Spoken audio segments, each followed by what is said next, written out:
प्यारे सज्जनों, मनुष्य को सदैव अच्छी संगत करनी चाहिए।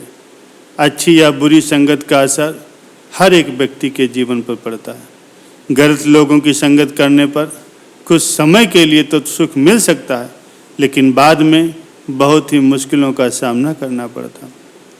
मनुष्य एक सामाजिक प्राणी है, उसे वक्त वक्त पर किसी न किसी के साथ की आवश्यकता पड़ती ही रहती है। अच्छी संगत ही मनुष्य के व्यक्तित्व को महान बनाती है। जिस प्रकार से स्वाति की बूंद सीप में पड़ करके मोती बन जाती, उसी प्रकार से सत संगत से मनुष्य में भी निखार आता है। बुरी संगत मनुष्य को पतन के रास्ते पर ले जाती। जब मनुष्य अच्छे लोगों के साथ रहता है तो उसके स्वभाव, उसके चरित्र में सुधार आ जाता है।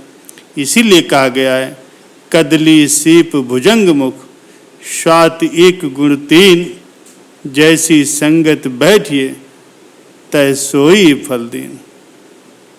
संत रहीमदास जी कहते हैं, स्वाति नक्षत्र की वर्षा की बूंद तो एक ही है, पर उसका गुण संगत के अनुसार बदलता है। कदली में पड़ने से उस बूंद की कपूर बन जाती है, और अगर वो सीप में पड़ जाए तो मोती बन जाती है, और सांप के मुंह में गिरने से उसी बूंद का विष बन जाता है। इंसान भी जैसी संगत में रहेगा तो उसका परिणाम भी उस वस्तु के अनुसार ही होगा। प्यारे सज्जनों, एक बार एक संत का एक शिष्य ये मानने को बिल्कुल भी तैयार नहीं था कि संगत के कारण इंसान भला या बुरा बन जाता है। संत ने कई उदाहरण दिए, लेकिन वो नहीं मान रहा था। एक दिन सुबह संत जी ने अपने उस शिष्य से सुगंधित फूलों को अपने एक हाथ में लाने को कहा। शिष्य एक मुट्ठी भर फूल अपने दाहिने हाथ में ले आया।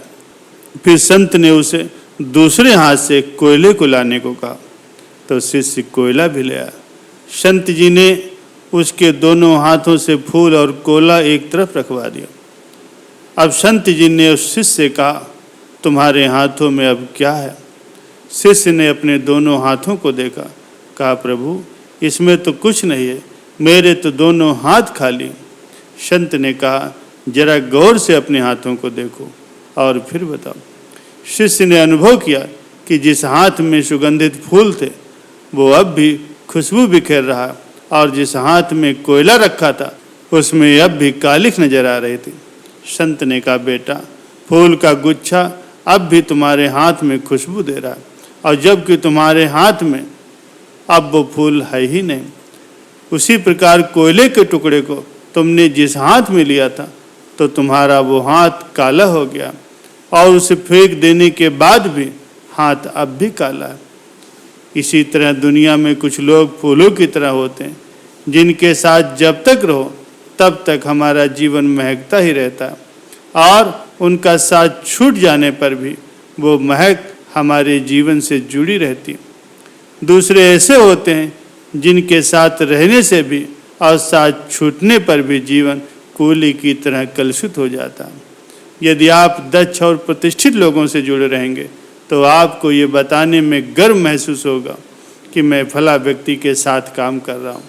सामने वाले पर भी इसका सकारात्मक असर पड़ता है। दूसरी ओर कम प्रतिष्ठित लोगों के साथ रहने पर आपकी छवि भी वैसी ही बन जाती है।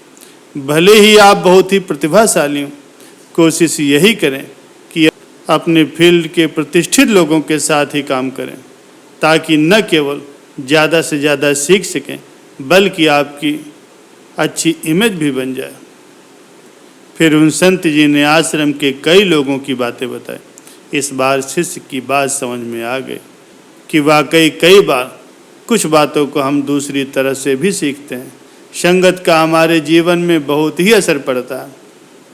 संत जी ने फिर कहा, जब आपकी आत्मा से आवाज़ आने लगे कि किसी के साथ जाने के कारण आपका पथ भ्रष्ट हो रहा है, आपको अंदर की कोई शक्ति इसके लिए रोक रही है, तो निश्चित रूप से आपको उस व्यक्ति के संगत में नहीं जाना चाहिए, क्योंकि इससे ये स्पष्ट होता है कि संगत का असर जरूर पड़ता है।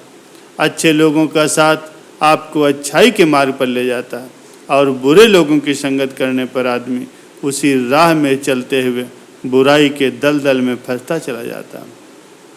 प्यारे सज्जनों, भले ही कुछ समय के लिए दुष्ट आदमी की संगत की जाए, वो आपको मुसीबत में जरूर डाल देती है। एक बार एक शिकारी शिकार करने के लिए जंगल में गया। काफ़ी दूर तक निकल जाने के बाद भी उसे कोई शिकार नहीं मिला। उसे थकान महसूस हुई तो वो एक वृक्ष के नीचे आकर के सो गया। हवा का वेग अधिक था, इसलिए वृक्ष की डालियां हिल रही थी, जिसके कारण उस वृक्ष की छाया कभी कम कभी ज़्यादा हो रही थी। तभी वहाँ से एक अति सुंदर हंस उड़ता हुआ जा रहा था। उस हंस ने देखा कि वो व्यक्ति परेशान हो रहा, धूप उसके मुंह पर आ रही, जिसके कारण वो ठीक से सो नहीं पा रहा था। ये सब देख करके इस हंस को उस पर दया आ गई और उसने उसकी मदद करनी चाहिए। वो हंस उस पेड़ की एक डाली पर बैठ गया और अपने पंखों को खोल लिया ताकि उनकी छांव में वो शिकारी आराम से सो सके। तभी कुछ समय के बाद जब वो शिकारी सो रहा था, तभी एक कौवा आकर उसी डाली पर बैठ गया। इधर उधर देखा और बिना कुछ सोचे समझे शिकारी के ऊपर ही अपना मल विसर्जन करके वहाँ से फौरन ही उड़ गया। शरीर पर मल पड़ते ही शिकारी उठ गया और गुस्से से यहाँ वहाँ देखने लगा।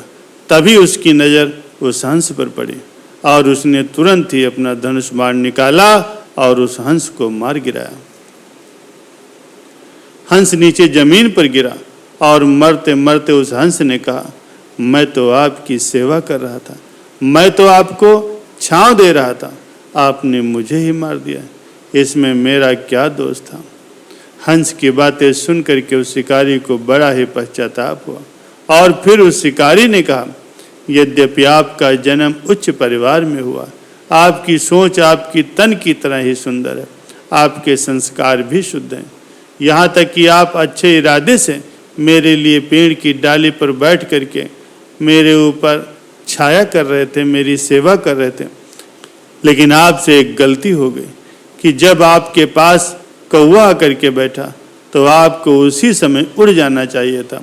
उस दुष्ट कौवे के साथ एक घड़ी की संगत ने ही आपको मृत्यु के द्वार तक पहुंचा दिया।